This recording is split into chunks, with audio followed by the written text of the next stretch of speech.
This week, your bank may no longer be responsible for paying you back if your credit or debit card is stolen. As the I-Team's Terry explains, some new technology is shifting who is on the hook for fraudulent purchases. Jermont? Yeah, Steve, most people already received or will get a new debit and credit card with a microchip.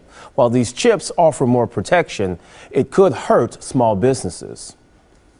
David Skurlock is one of thousands to get a new credit card in the mail. I have a corporate card, and I believe that it does have that added level of security on it. A simple microchip embedded in the card is what's behind the changes. It's called an EMV card. Do you know what EMV stands for? No, good question. It's the Europay MasterCard Visa, and while it's new to the U.S., it's been used overseas for 2 decades. There's over 3 billion chip cards out there. Brent Tischler, head of payments at Associated Bank, says for years they've issued the EMV chip cards to customers traveling internationally. Associated Bank and other banks have gradually gotten the word out about the new card changes happening in the United States, specifically on how they work. In the chip card world, it's all about inserting and keeping the card in the terminal. That's right. Say goodbye to the days of swiping. It's better for you because your personal information, your account information will be more protected.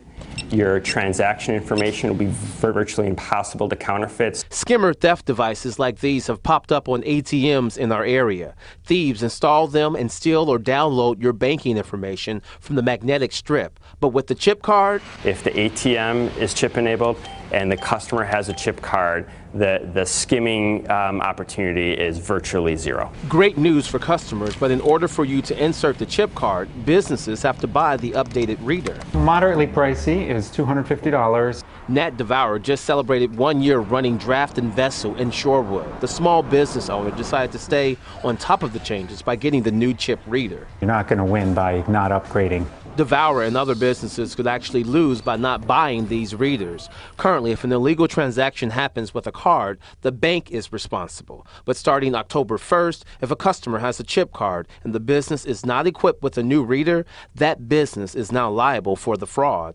I haven't experienced any fraud yet, but it's certainly possible in the future. And, you know, the first time that happens, it could cost twice as much as that little device. Associated Bank says it has gradually seen an uptick of fraud with cards that only have the magnetic strips. Draft and Vessel has only 1 register for now, but Devourer hopes to expand soon.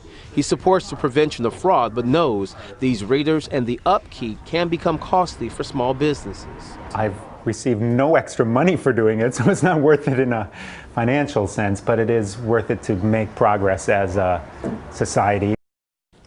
Now, technically, there's no fine if businesses do not have the new chip readers. But again, if there's any report of fraud and the merchant did not have the option to read the chip card, the bank is out of the clear. And most stores and restaurants are working to get up to speed. But you should not be alarmed if you go into a store or restaurant and they don't have that reader yet. It's going to take a little bit of time. There's a transition period that merchants are going to have to deal with. And it takes a minute there. You have to be patient. You've got to let it sit there until it finishes its job. A lot of training is going to be needed too. All right, John, Technology. thanks. Thank you. Well,